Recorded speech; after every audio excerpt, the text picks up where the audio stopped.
Can't see any feed back there. You can't see the video back there. What little we can is when it's streaming. So if I were to pull it up and here, I can show you, but I don't think it's there, shot right you know what's showing on the internet right now? The logo. It's the logo showing? By the way,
Hello, everybody, and welcome to this session, which is for all of you caregivers.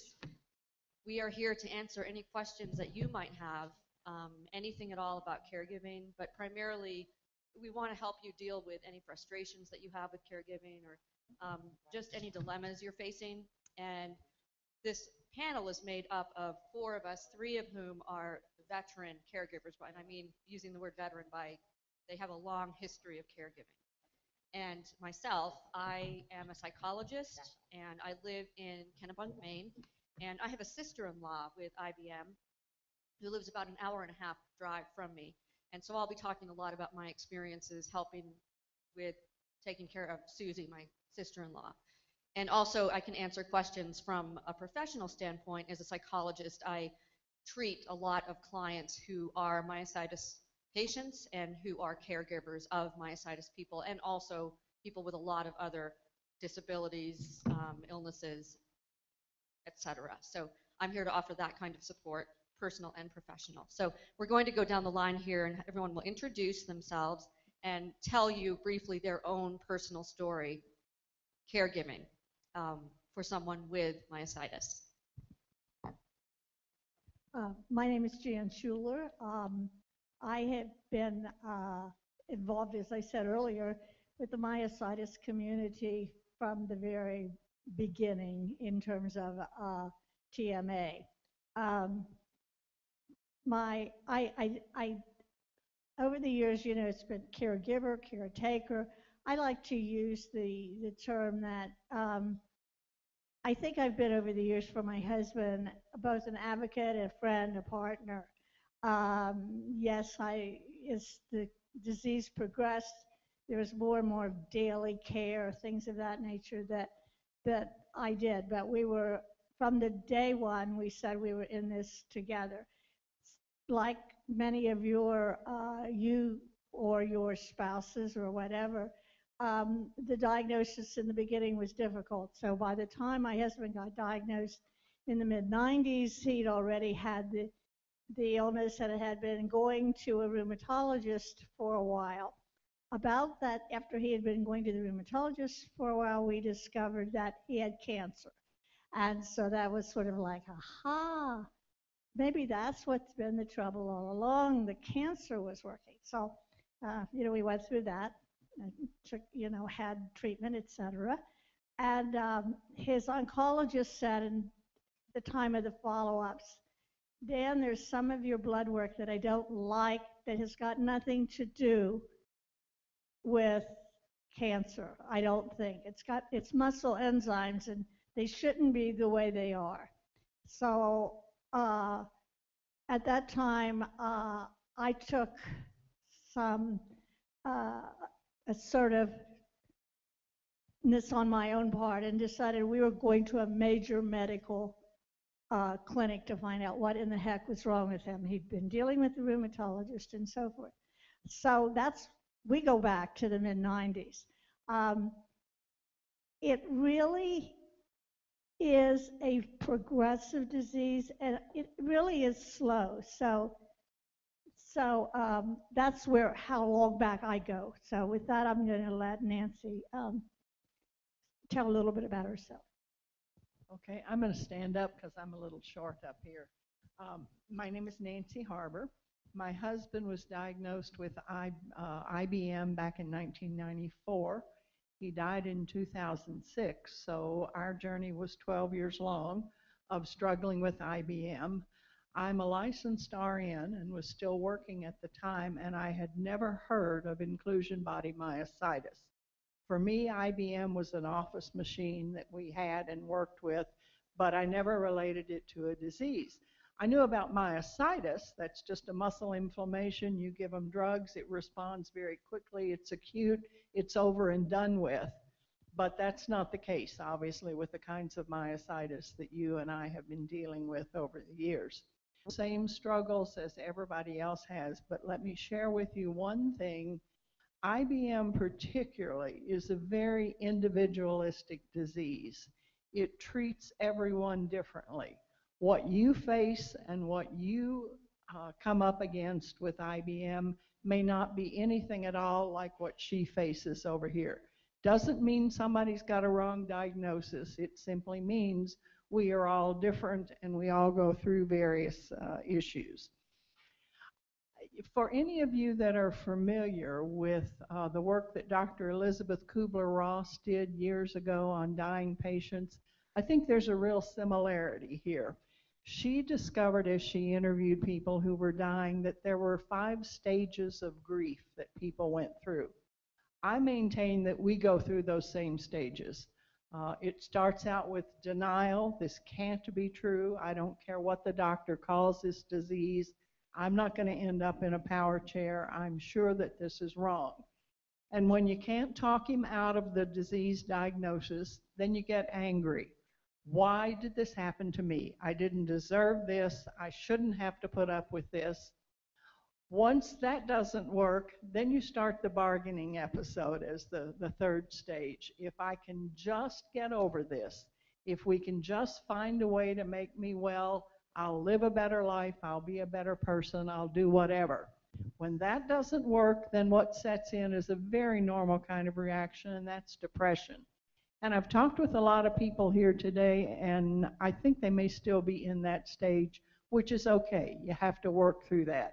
Once you get through that, then I think we finally accept, okay, I've got this disease, I'm going to have to live with it. The disease is not just for the individual who is the patient. The disease affects everybody in the household. And for you as caregivers, spouses, relatives, whatever you may be, you are as affected. Your life is as changed as the person who is coping with the disease themselves. If there's one other thing I would want to share with you, though, it's the fact that you can live with these diseases. These diseases are not necessarily life-threatening, but they are life-changing. You are going to have to, as you hit that phase of acceptance, realize that you're going to have to make some changes in what you may have planned to do with the rest of your life. But you can do that.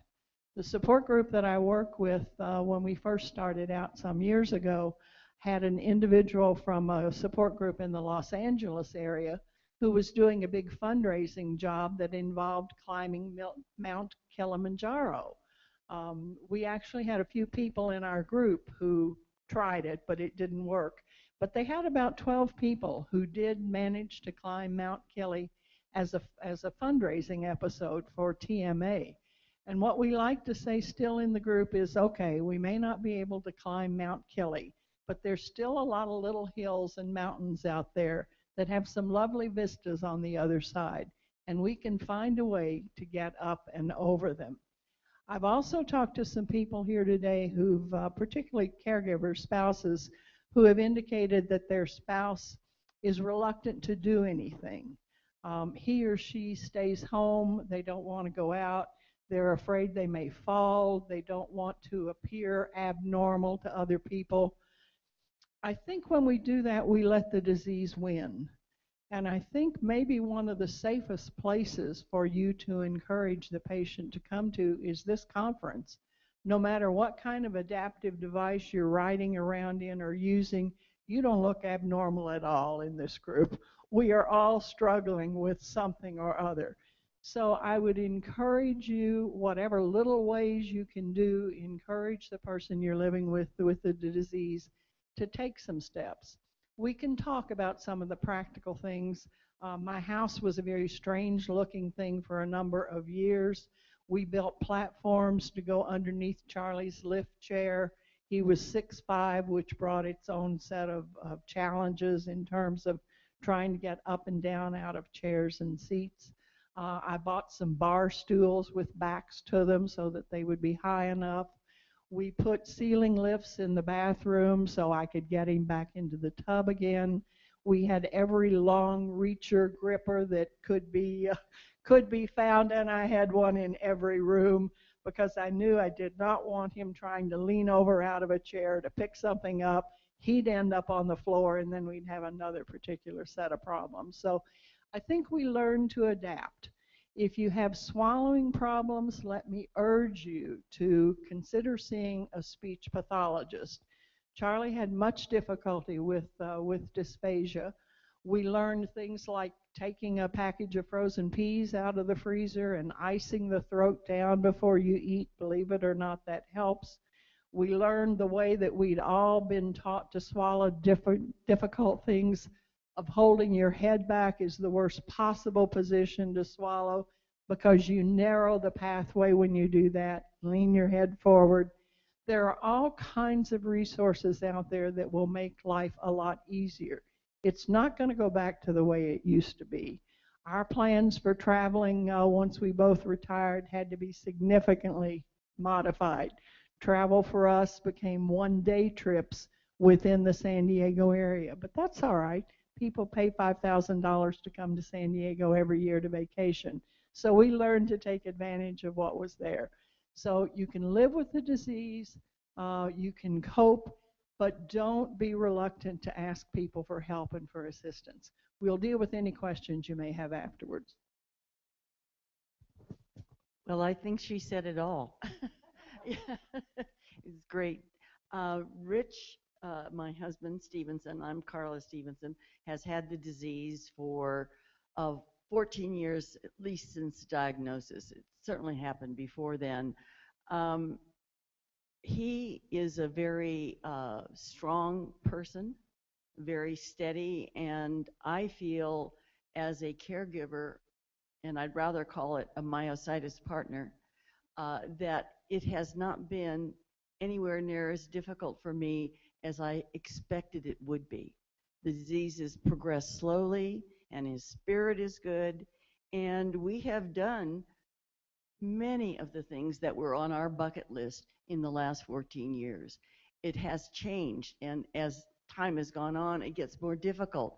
But the thing I'd say is that you ought to do everything you can do while you can still do it. Don't postpone anything in your life. You know, go into debt, whatever it is you have to do to see and do the things you want to do. And we have done that for the last 14 years. He is very resourceful and has come up with the cleverest things to modify little things around the house to make life easier, along with the picker-upper, you know, the kitchen tongs, and wonderful little assistive devices that have really made things easier for us. I have personally maintained my own life. I go places, I do things, and Rich encourages me to do that. I wouldn't go any place for any length of time if he didn't have a lifeline where I knew that if something did happen to him, he would be cared for. And we have absolutely wonderful friends who have been so supportive and helpful to him. And every time we go out, like to dinner or something with somebody else opens the door, lifts him up by his gait belt out of a chair or whatever, so that I don't have to do it. So I have a little evening off, so to speak. I don't know. I just think it's been said over this last several days that the caregiver or the myositis partner, whatever you want to call yourself, has to care for themselves first. In the sense that if you don't take care of yourself, take care of your spirit, your psyche, your soul, your body, then you cannot be there for your partner. And I personally take walks every morning, and I talk to God, and I encourage myself, and I give thanks for everything that I have. We have 4 wonderful kids, and we have 10 grandchildren. And even though they can't all be with us all the time helping, I know that if I called upon them, they would be.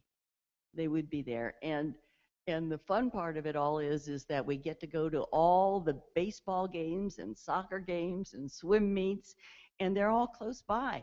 And the kids love all of Rich's assistive devices. I mean, we've had scooter races in our cul-de-sac. So, you know, I mean, so I mean, laugh at yourself and just keep doing everything you can do. And as Leslie said the other day, it's adapting to the new normal. And just appreciate everything that you have. And as I do, I appreciate all the years we've had together. We've been married 57 years, so I'm hoping to hang in there for a lot more. Thank you very much. After hearing all of you, I just want to say to all of you that I think you've seen right in front of you the fact that the disease does play out very differently for individuals and for their caregivers. And I just want to tell you a little bit about my sister-in-law, because her story is also about coping with myositis, with IBM, but it is different from the stories we've heard. And then I want to add a couple of comments and then open it up to questions. My sister-in-law, Susie, is in her mid-50s now. I married into the family about 7 or 8 years ago. She had had symptoms for a while, and nobody really knew what it was. And shortly after I married into the family, she was diagnosed with polymyositis. And recently, just in the past year, she was diagnosed with IBM. And just a couple of main points I want to bring up about Susie. Susie is the sort of person who makes life better for everybody. She's like the favorite aunt in the family. She's always positive. She's always the one who's there for everyone, always in a good mood, always funny, the one who bakes cookies for everyone on their birthdays. And the hardest thing for her has been adjusting to not being that person as much as she used to be. Susie has a partner who lives in another state, a few hours drive from her. Susie used to be a Montessori teacher, loved the job, was a great teacher, and she had to give it up a few years ago because she just couldn't do it anymore. It was too taxing. And in the last few years, I've really seen her change a lot. I've seen a lot of internal growth because she's really have to face a whole new life for herself, not being a teacher, not being as active as she once was, not being able to do everything for everyone else, having to ask for help. And through that journey I've been on with my sister-in-law, because we are very close, we hit it off the minute we met, and we're quite good friends. I've experienced some of this with her, and I can tell you that, a couple of things are important here.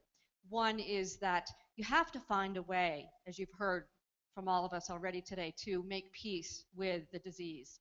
And I remember seeing a documentary several years ago about AIDS, and there was a guy on the show who had AIDS for a long time, and he talked about all these different ways he tried to deal with it. He tried to fight it, he tried to ignore it, he tried to get rid of it, find a way to pretend it wasn't there, on and on and on. And suddenly he realized, AIDS is a beast who I live with, and we're going to have to figure out a way to drink water out of the same bowl. And I think that's what it amounts to. And that's what Susie's been able to do. She and her partner have some really tough times, and we all do, whether you have the disease or you're involved with the life of someone with the disease. These stages of accepting the disease, they're very true. You do go through those stages, but I want to point out that it's not a linear process, and change is constant, and having to grieve losses is constant, not just with the disease and losing your capabilities. Like with Susie, first it was having to adjust to, well, I guess I can't do things as quickly. Then I guess I can't work anymore. I guess I can't drive my car anymore. I have to get a van. Now I have to get a scooter, and on and on and on. So every time you have to deal with some kind of frustration with the disease, some kind of loss, you're right back where you started. And it sometimes can feel like you're crazy, because grief, as I said, it's not a linear process, whether you're grieving the loss of something you used to be able to do, whether it's because of a disease or aging, whether it's the loss of a job that you once loved or the loss of a person who's died. You may think you're making progress. Oh, I'm really doing well. I'm having a good day. And then all of a sudden, maybe you see something that reminds you of something about what you've lost, and you start sobbing out of nowhere. You're back where you were. The thing to keep in mind is that it's all over the place, okay? Grief, the anger about your disease, the depression, the good times, it's all mixed up, all in one. And it's a part of the acceptance of realizing that it's going to be all over the place sometimes. So when we all talk here about our successes with caregiving, and we talk about these people that we love who have the disease, yes, we've all worked this out in a lot of ways, but there are still really dark days. There are days when Susie is totally depressed, and she's usually a very happy person, but there's days when things go wrong. Like recently she had a fall in her apartment. She still lives alone, and it was really painful, and she ended up with some serious injuries from that. And she's had certain treatments that haven't gone well, where she's just been up with insomnia night after night, or had pain she didn't expect. And sometimes even someone like Susie, who is a true optimist and has a heart of gold and is always there for everyone, she just hits a wall, and she has to stay home for a while and just cry and complain. And sometimes her partner, who's her primary caregiver, hits a wall too. Sometimes they hit a wall together. So I just want to make that clear, that in this process, it's not like you go through all these steps and then everything's wonderful because you've accepted it all and you figure out a way to deal with it. There's always challenges. Now, that said, aside from dealing with myositis, there's other life events that happen, right? Like this past summer, Susie's mother, my mother-in-law, her kidneys failed, and she was in the hospital for several weeks. It was a major family crisis. And so that added to Susie's stress on top of the disease. Okay, then she's a woman in her 50s. She's going through the aging process. Friends of hers are getting sick. People are dying. I'm not saying that everything's terrible, but it's not just myositis that we're dealing with here. So we're dealing with grief and loss in a lot of different areas. Okay, and before I open this to questions, I just want to give you a piece of advice that Susie actually got recently. Actually, two pieces of advice. One piece she got at the conference she went to in Orlando, and that was to start a support team. And she did that as soon as she got home that year. One of her biggest frustrations was living alone with her partner a 3-hour drive away, with most of her relatives who do live nearby, but it's an hour and a half away. Sometimes she would have issues she couldn't deal with on her own, like she lives in New England. Sometimes she couldn't shovel the snow that piled up outside. Sometimes she was just too weak to cook for herself or go downstairs and get the laundry. There's all kinds of things that would come up.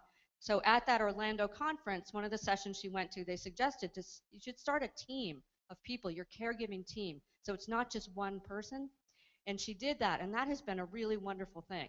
She's got a team of, I think, probably 100 people, not just local, but people all over the country and in Canada, where she's from originally. So she'll send out emails, and she'll say, you know, it looks like there's going to be a storm tonight. Can people come over and shovel in the morning? And maybe she'll get 3 or 4 people who respond locally. But then she can send out messages about other things like, hey, I'm thinking about getting a scooter.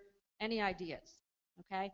So people will respond from all over the place. And from those responses, other people get connected and come with ideas. So she's had a wonderful group of people working with her, and it keeps growing. Very supportive network, and it helps everybody.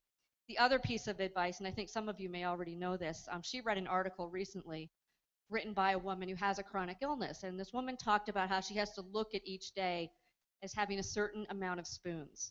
And she has to look at what she has to do that day and ask, I have 10 spoons, how am I going to spend my spoons? So for example, we have a wedding coming up next weekend, and Susie sent me an email yesterday. She baked cookies for this wedding. She loves to bake cookies, and that's what she's known for. And she sent me a photo of like 200 cookies she had baked, and it said, I'm out of spoons, sort of a joke between us. But I just think that's a good way to look at things, not just for the patient, but for the caregiver, because caregivers, of course, get exhausted too. Caregivers get fed up, caregivers get angry, and we run out of spoons, okay? Because as much as we love the people we're caring for, it's a real pain sometimes. You know, like it's a pain, I'll admit, when I want to go out to dinner with Susie, but we can only go to certain restaurants that have high stools. Now, it's not like it's a real big deal, but, you know, I'd rather be able to go to our favorite places that have normal chairs. So, right, and sit in a booth. It gets frustrating sometimes, okay? Or I wish we could go to the beach and have a picnic and go swimming like we used to. But now when we go to the beach, you know, it's a lot different because Susie can't walk around on the beach anymore, okay? So I just want to make the point that it's normal to be all over the place with your emotions. It's normal to get really angry. It's normal to have moments of complete despair and hopelessness. But if you work through all those moods, you'll get to a place where you feel, you know, overall, life is pretty okay and we're dealing with this. And as a woman said in one of my sessions yesterday, she said that every day she looks in the mirror and she says, I'm awake and I'm alive, even though she has a chronic illness. And even though she feels really sick and really bad every day, she's awake and she's alive. And I think that's the main point here, that we're all awake and alive. And when we're awake and alive, there's still hope. So with all of that said, we'd like to open the floor to questions now for any of us or all of us about any issues you might be dealing with. It's not really an issue. It's very common about being awake and alive. Sometimes people. Okay, just a comment. I enjoy your comment about being awake and alive, because sometimes when or you go to work or I meet somebody and they says, how are you? I'm alive. That's the most important part of it every day. So I appreciate that. That is. And I'm reminded, too, there was a guy in my session yesterday who said that at first when he was diagnosed, he was furious, you know. He didn't want to have this disease. He thought, you know, my life is going to be horrible. And there was a guy at work who was really healthy, who was about to retire, and he was jealous of this guy because he thought this guy's going to have a perfect retirement. Well, that guy, soon after he retired, was diagnosed with cancer and died. So now this guy is saying, you know, I'm the fortunate one because I may have a chronic illness, but I'm alive. So other questions? I just wanted to comment and maybe get some input. We talk about how our husbands will not let us help them physically, okay? When my husband needs to turn over or anything like that, he doesn't want my assistance. He wants to be left alone. However, last year he kind of went to the next plateau where he really became pretty much immobile. So he had no problem with asking me to do things, his former tasks. We had a gardener who did the mowing, but over the last year I have repaired the garage door, repaired the gate with learned how to use a automatic drill. I have put in a ceiling fan, built furniture. He has no problem asking me to do these things. Clean the eaves 10 feet up on a ladder. So I finally have had to say to him, hey, I am 65.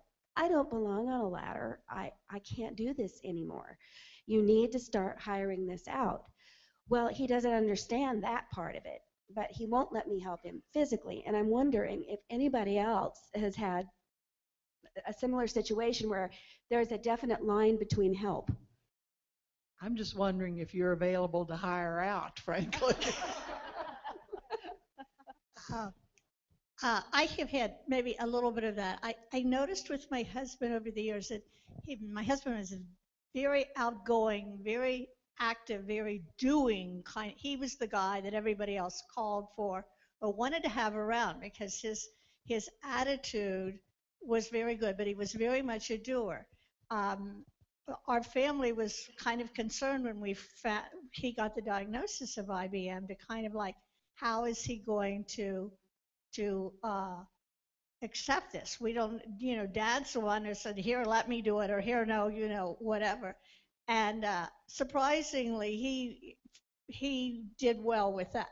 But I noticed as he got older and older, or the disease progressed more, or whatever, he became more and more dependent on me. He was much more comfortable for me to do something than to ask anyone. Or we're blessed, we have 8 children, and at least half of them live within a reasonable distance of our home.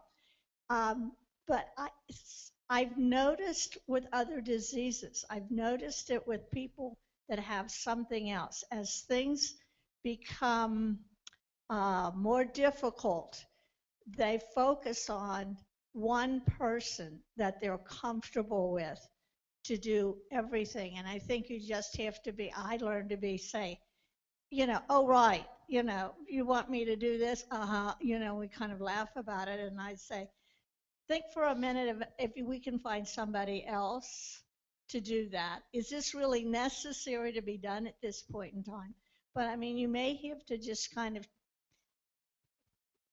overcome him a little bit at a certain point, because I think what you're telling me makes me remember the main points that we've said over and over. The caregiver has you've got to have your own life, and you've got to take care of yourself. It's so easy to say that, we all believe that, but if you go through the illness with somebody else, slowly and slowly, if you do not work at it very hard about doing this, certain things go away in terms of your meeting with your friends, doing your things, as you take over more things from them. So I think if you're able to afford something, help, you're just going to have do it, and I think then he'll come around. I think there's a fine line that you also need to balance. I think you want to let him do as much as he can. Right. I had it easier because I was an RN, and Charlie trusted and respected and knew that I knew what I was talking about on some things. Now, I had to be careful that he didn't see me totally as just his RN. I was his wife. I was his sweetheart, and there was a whole other life that I wanted to be sure we maintained. But sometimes what I would do is focus on consequences. You talked about he doesn't really want you to help him turn over. Well, he needs to turn over in the bed. You really don't want to lie in one position all night long, because with poor circulation, if he develops some kind of a pressure sore, then you're both going to have a much difficult time and a more important problem to deal with. So let me just turn you a little bit and put a pillow at your back, and maybe you'll be a little bit more comfortable and not make a big deal out of it. Sometimes you can slip that in, not so much from the standpoint of you can't turn, I'm going to turn you, but let's prevent another more serious problem from happening. That's great. Yeah, this is a question comment. My name is Sven, excuse me, Sven Olsen from San Diego. Hi, Nancy. And my wife Joyce has had IBM, and she was diagnosed about 8 years ago. It was really a slow progression. I was very, at the beginning, she doesn't have anything. I was in denial. She walks just like everybody else. She drives, she does her own thing. And then we went through that stage of nothing to the cane stage. So that, now I can see it's a little bit more serious. She has more trouble getting out of that chair. Instead of doing it 15 times without using her hands, now it's down to 3 or 4 and so on. And then finally we got into the walker stage. So we're in the walker stage right now. But I can see that I'm getting a little foretaste of what it'll be like later, because she fell and broke her ankle about 6 weeks ago. And now, it's wheelchair. Now it's me taking her everywhere. Now it's, Sven get this, Sven get that. And I'm wondering, this is the way it's going to be maybe in a couple of years from now. I got to figure out a way where I can have time for myself. So I really appreciate those comments that you've given on that. I was just going to add to that. My husband has always said, and he shared this in a lot of meetings that we've been to over the 14 years, stay ahead of your disease at least 6 months. It won't hurt if you're too far ahead, but it will be upsetting to you and your lifestyle if you aren't there with the equipment and with the devices in advance of when you need them. It's really, really smart to anticipate like you did. Say you can see that she's going to need a walker, or you see that they're going to need a wheelchair. And sometimes to get the financial assistance to get those is a bit of a red tape, and you have to take time to do it. So start thinking about it before you actually need it. The other thing is, I think one of the tendencies that we tend to do is to try to make as little of a change as we can. And I think sometimes maybe we need to be a little bit more assertive and make a bigger change or modification than the small one, because otherwise 3 months down the road, we're going to have to redo it again and expand what we've done. So you mentioned 6 months. I'd almost say a year that you need to think ahead. Otherwise, you're going to waste a lot of money buying something that you can only use for 3 or 6 months, exactly. And then you have to go with another advanced one.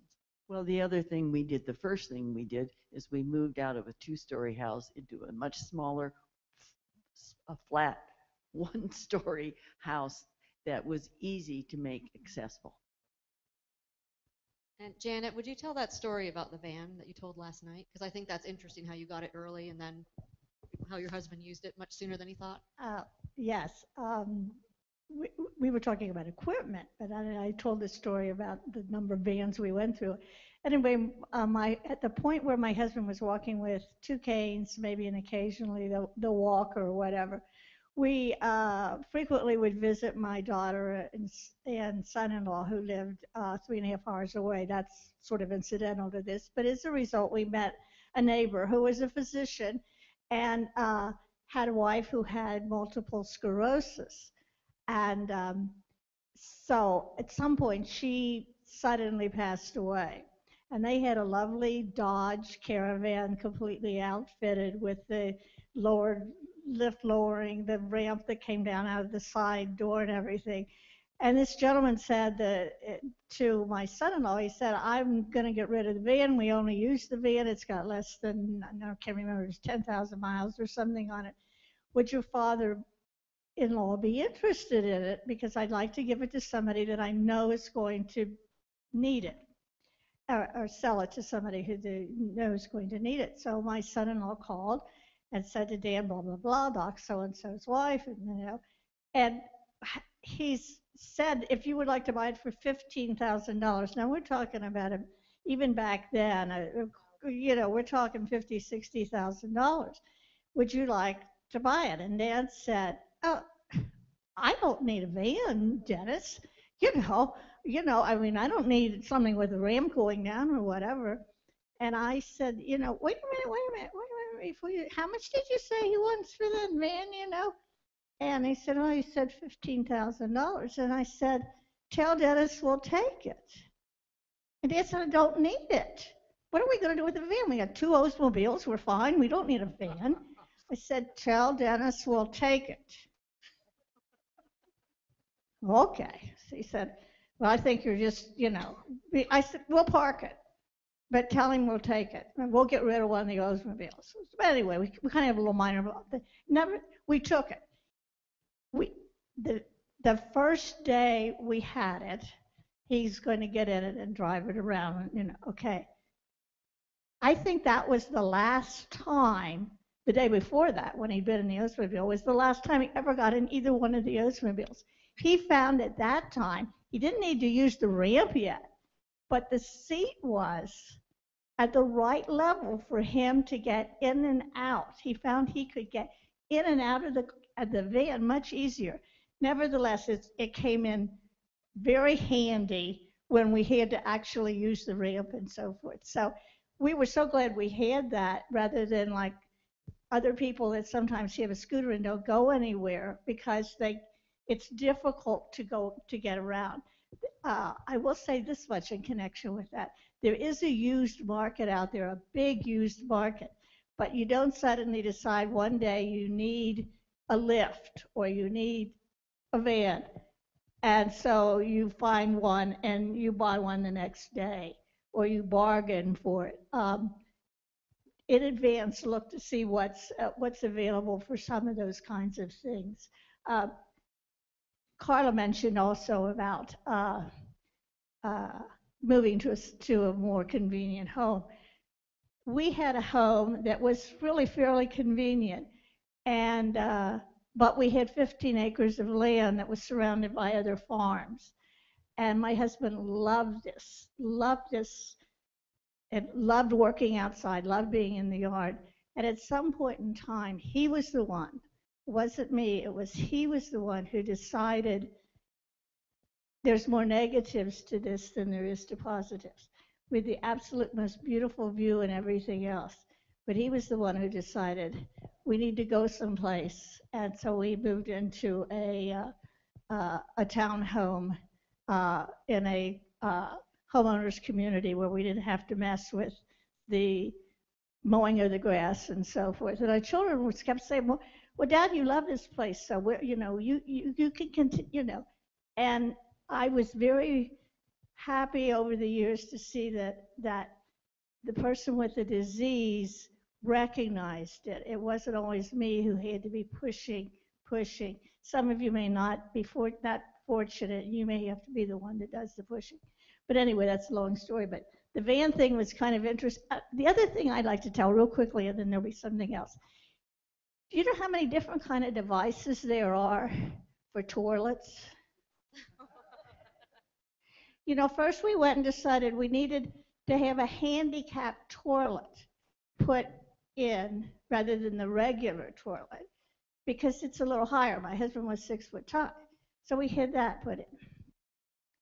Then he was having more and more difficult, even with the bars. So you can get a porcelain, at least it looks porcelain or whatever, thing that goes under the toilet. It's maybe about 6 inches, 6 inches tall. That goes under the toilet. So we got that. Then you can get these other things that fit on top of the toilet to raise you up. Now, I'm swinging my legs if I ever go on that bathroom. We finally had a friend who called us one day. He lived in North Carolina. We had met the gentleman at another conference and knew him well. And he said, I need to talk to Dan. I need to talk to Dan right away. Well, okay. So he gets on the phone and he tells Dan, in essence, guess what I've discovered, and it's wonderful. A Toto washlet. Have you ever heard of it? Do you know what it is? It's a thing that fits, it goes on your toilet, and it turns your toilet into a bidet. There is a little device that goes on the wall.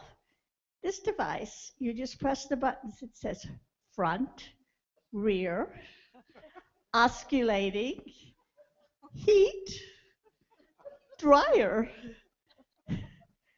Rich was so excited, and so that I got on the phone because I knew Rich, and he said, my wife, Sharon, said I've got to call somebody else if I tell this same story at some dinner, if I rave to somebody at a dinner or a cocktail party about the toilet I have, she's going to divorce me. So, but anyway, it is a wonderful, uh, get it before you absolutely have to have it. Yes, you have, excuse me, you have answered one of the questions that I was going to ask. My wife is starting to have a coughing and choking situation, and I need some guidance in that, or which way to go with it. And Nancy, could you help me out on that, please? Sure. I would really recommend that you have your physician give you a referral to a speech pathologist. We did a lot of things. I had a couple of mortars and pestles, you know what those are, to crush pills, because Charlie couldn't swallow pills anymore, so I would crush them.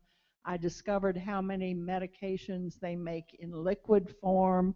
I finally threw out a huge bottle of Tylenol liquid after he died. I knew they made it for children, but this is adult liquid.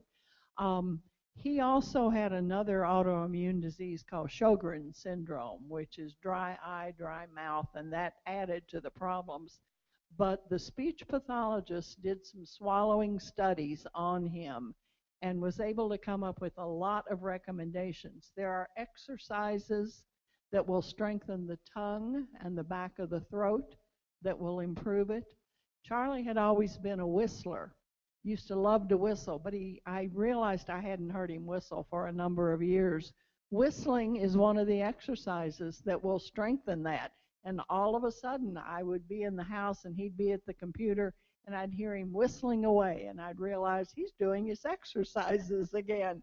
I mentioned the bit about tilting the head forward slightly rather than back, but I really think it's an investment well worthwhile to lock up with the speech pathologist because they've got some great ideas.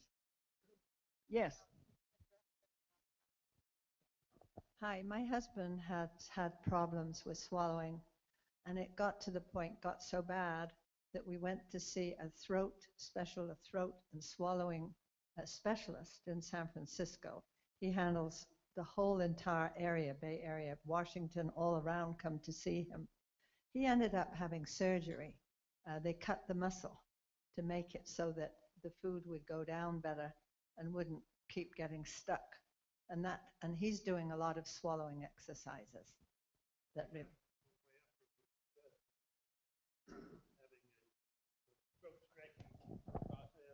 I don't know whether that would do it or not. Yeah. Sometimes the problem is not that it needs to be dilated, but there are Botox injections that a number of people in our group have had with amazing improvement. So he started with that, the Botox, and it worked for a while, but then it stopped working. So that's when Dr. Corey recommended that he have that surgery. Dr. Corey, C-O-R-Y, at UCSF in San Francisco. What kind of effect does the surgery do? I mean, how does it? I mean, benefit. That's what I was looking for. Can everybody hear that? They cut a muscle, and so it makes it so that the food goes down easily, and it makes the swallowing. Made a huge difference to him. No, none. Mm-mm. It's very successful. Be very cautious if she's having those kinds of problems because there's a real danger of aspiration. Charlie had a couple of bouts of aspiration pneumonia. I did the Heimlich maneuver more than 2 or 3 times when something would get caught. So he learned very, very small bites of food. Chew it well before you put the next bite in. And for him, he'd have to take sips of water in between. Now, for a lot of people, water in between is a problem. So they'd say, I have to eat all my food first, and then I can take water. So you just have to try what works for her. My wife had the same surgery. She was scared to death going into it. She said, that bothers me, having them cut so near my jugular vein and stuff. But the doctor assured her that wouldn't be that difficult, and it was her outpatient surgery. She used to choke about 3 or 4 times a meal.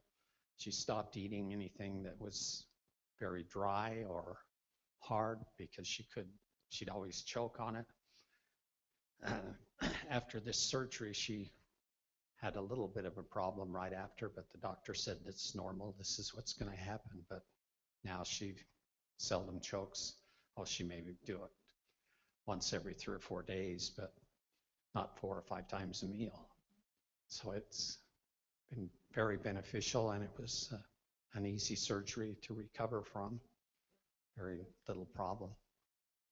I was just going to add, I mean, there are specialists out there that are very good at handling it. A couple of years ago at one of the Myositis conference, there was a whole session with a physician talking about different options for dealing with dysphagia.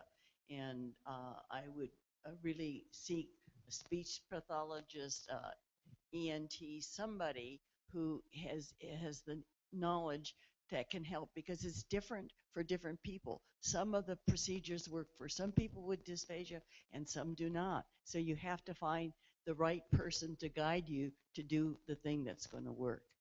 And if I'm not mistaken, Dr. Levine is doing a session on dysphagia this afternoon, I think. So you may want to go to that. Another, excuse me. Question over there.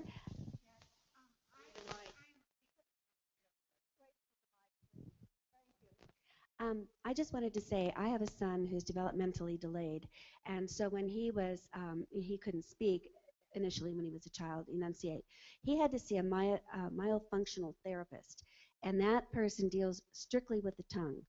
And the exercises and everything to help him, that's what I'm going to look for my husband, with his dysphagia right now, because it really significantly helped my son, because it is specific to the tongue, and that's where my husband is having problems.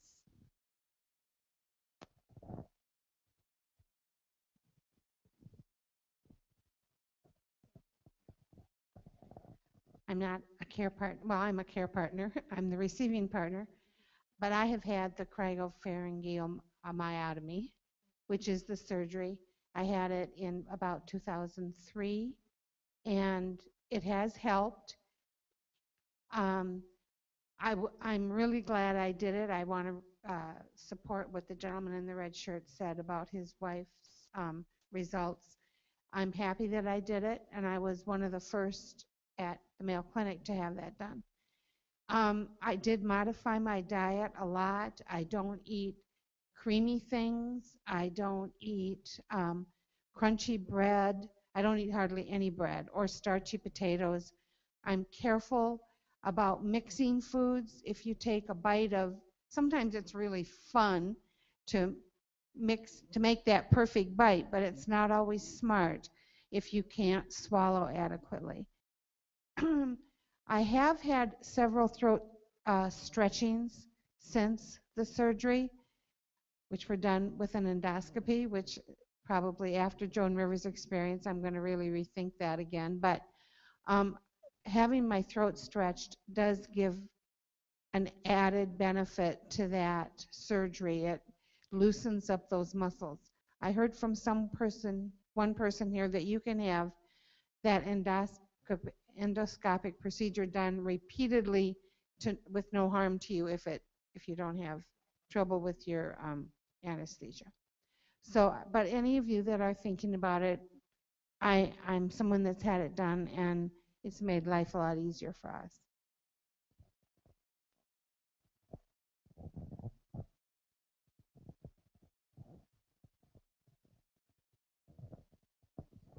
Well, yeah, I have a fear when I leave the house and my wife is home alone, that she may eat something and choke. And I was told by the doctors that what will happen is that if she loses oxygen, she'll pass out, the throat will relax, and there won't be any complications. Is that I assume that's true. It will relax after she passes out. Of course, at some point in there, you're going to have a heart attack while all of Oh, this if I is come home, going yeah, on. I understand that. Yeah, you know, again, preventing it is obviously the best way to go. But no, muscles do relax as people lose consciousness, but that still doesn't mean that there isn't a chance of some of this getting aspirated down into the lungs. So Currently, I do make a point of being home at meal times, breakfast, lunch, dinner, anytime in between. But sometimes I do have to go, and she may be hungry, so I'll watch it. caution her slowly, small bites, concentrate on what she's doing. Don't try to talk and eat at the same. You know, all the good manner things we learned over the years and didn't follow, now we really need to. I was just going to say, if you are going to be gone, make sure that your wife is wearing a lifeline, a lavalier, because Rich has one that if he falls, if he passes out, it automatically goes out, off, and he doesn't have to push a button. And if he does not respond, the paramedics are there within about 5 minutes.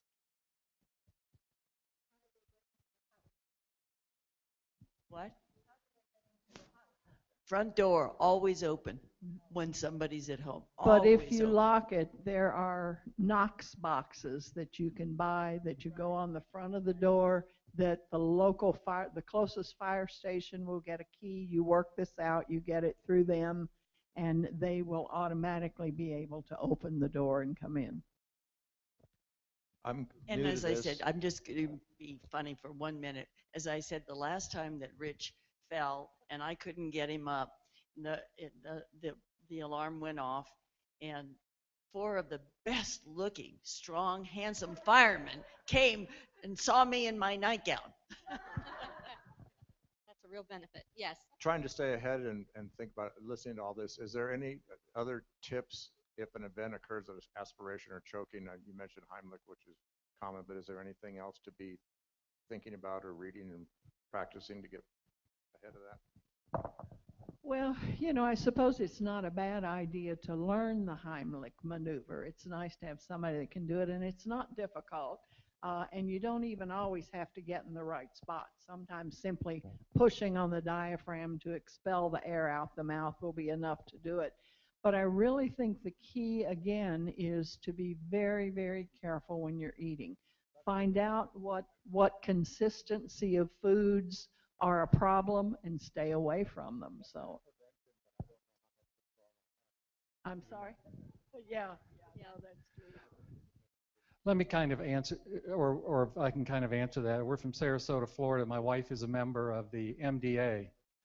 And she was invited, a gentleman in Florida invented the Life Vac. Has anybody heard of the Life Vac? LIFEVAC.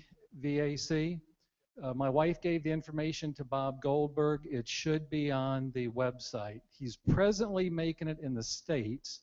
The cost is about $55 or $60. He's trying to get it made over in China to drop the cost. And what it really basically is if you know how a plunger works? Plunge in? Okay. He's taking kind of a plunger, but when he pushes it in, the air goes out the side because you don't want to put air down if somebody's choking or exasperating. Right, there's a mask that fits, different mask. So this item you put, and they're going to sell it to schools and et cetera, okay? So you put it here, you push in, the air goes out, and then you extract, you pull it out with a plunger, and it pulls the item that's been lodged or whatever. Clogging, yeah, again, it's called Life Vac. Bob Goldberg, I believe, was going to put it on the TMA website. You can see the future of it. Probably every school bus, you know, for that price, almost every house will have one just in case. We're quite impressed. So, thank you. So I just want to make everyone aware, we have about 10 minutes left. So if there are any other topics you would like us to cover, we'll take a few more questions. I'm Larry Newbanks from Wyoming. My wife has MD with interfacial lung disease. This kind of goes on the depression side of kind of a story on the depression side type deal. About 3 years ago, I kind of went through a depression, and I don't know if it was because of my work or dealing with my wife. I kind of quit my job, and a lot of things went on in between there, you know. And my wife was really supportive. She was stronger than I was. And this kind of goes with the other day you had a class about seeing a therapist, and I didn't really do that, you know. I should have probably. And I kind of felt that I needed a career change, and I was out of work for about a year. And it put a lot of pressure on my wife and me, you know. And I was just wondering, what should I have done to help the situation better besides, you know, besides seeing maybe a physician? Could I have done anything else? But everything turned out pretty good. I'm working, and you know, we seem to be happy with what we did, you know. So. Yeah, I think that the best thing to do when you're feeling like that is definitely to see a therapist. I think that anyone in the position of being a caregiver should be seeing a therapist because it's a very stressful situation to be in. Just recently, my sister Susie's partner, who's her primary caregiver, she had an accident skiing, and she was laid up for a while because she had to have knee surgery, and both of them felt like they were falling apart because neither one could help the other. And I know that her partner, Ronnie, really went through a period of depression with that and really had to reach out for support. But I think as a therapist myself, I think what people do that I don't recommend is sometimes they wait too long. They think, well, maybe I can just handle this myself. Maybe it's going to go away. It's not really that important. I say the best time to call a therapist is when it's not so big, just like you get the scooter or the van is when you don't need it. Start going to therapy when you feel like, you know, maybe you should process some things, or maybe you're feeling a twinge of being depressed. Don't put it off. Yeah, well, you had a lot going on. Family members dying, career issues, your wife being sick, and you see that's what all of us have because, again, you're dealing with myositis, but you're dealing with myositis in the midst of life, which is happening way too fast with constant interruptions and unexpected changes. And so we have to take care of ourselves, and therapy is a way to do that. So that's what I would recommend. I'd like to share something real quickly before the next Yes. question along those same lines. When my husband was diagnosed with cancer and he was dealing with his oncologist, the oncologist said to him, I'd like all of my patients to see a therapist at least once. Having a major, like cancer, he said, I don't care how well balanced or whatever you are, it is a traumatic issue in your life. And I ask everybody to go, and I'll go, and I'll give you, and he gave him a referral. He said, and my husband, like you said, whatever, I've got cancer and whatever else is going on with me, the last thing I need is a therapist. And oh my gosh, he from then on was such an advocate of anybody that he met with inclusion body myositis. Said, you really do need to at least go and see a therapist at least once, at least try it out once. He would see him periodically, not months would go by, and then he would notice that he was getting back again to that other maybe depression. And frequently at times over the years, he took a very mild anti-anxiety or anti-depressant. He did see a psychiatrist as opposed to a psychologist, and that only difference is that they also prescribe medication sometimes too quickly. But anyway, but I advocate. We were always big supporters of getting over the taboo of mental or illness or the mental aspect of whatever disease you're going through. Yes, I think that's excellent advice. And just one other piece of advice, if you're looking for a therapist, the very best place to go, I think, is Psychology Today, the magazine. They have a website. It's a directory of therapists. So you just plug in the town you live in or wherever you're looking for a therapist, and profiles will come up. Also, you have my information in the booklet for this conference. You can always email me. and I will help you. I believe that you have a comment to make or a question. But I think we both become frustrated when the more tired he gets as the day goes on, or when he's having a bad day. He says something and then he has to repeat it. Do I need to get a hearing aid, or what can we do about this? We're both frustrated about it, I think. I have a quick answer because we have the same kind of issue in our home. And I partly, because of his beginning dryness and dysphagia, just the beginning stages, his voice is very quiet. And if he's sitting in one room and I'm in the kitchen, he just speaks in a normal voice and I'm supposed to hear him. And I can't. So I've asked him to speak louder. But at the same time, I went to an ENT and had an audiology test. And I do have a loss of hearing, which is pretty typical of people as they get older in my left ear. And I have a hearing aid. Yeah, and one more piece of advice, you know, when you say something and you're wondering if your partner heard it or not, it's a good idea to just clarify with them. You know, say back to me what I just said, summarize it so that you're clear on what was said.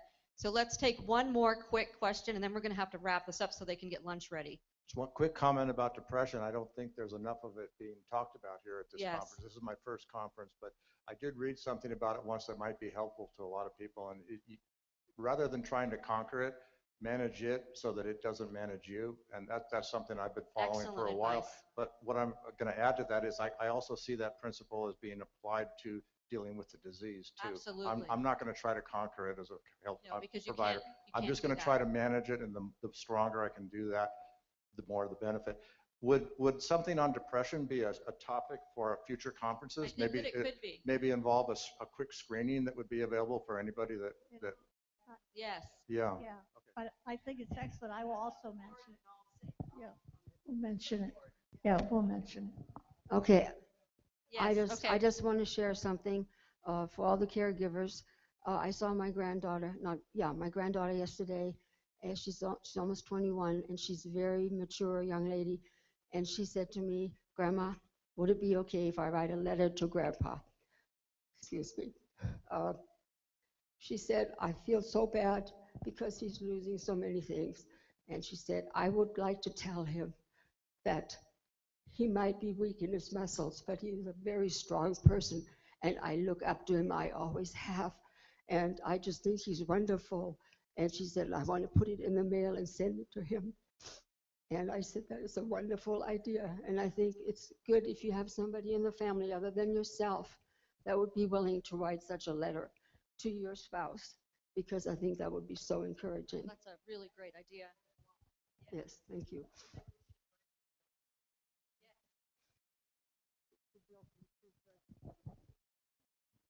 Okay, so thank you everybody for coming today, and I hope that you've seen that by supporting each other, we can really help each other with all these questions and dilemmas. Have a good rest of the day.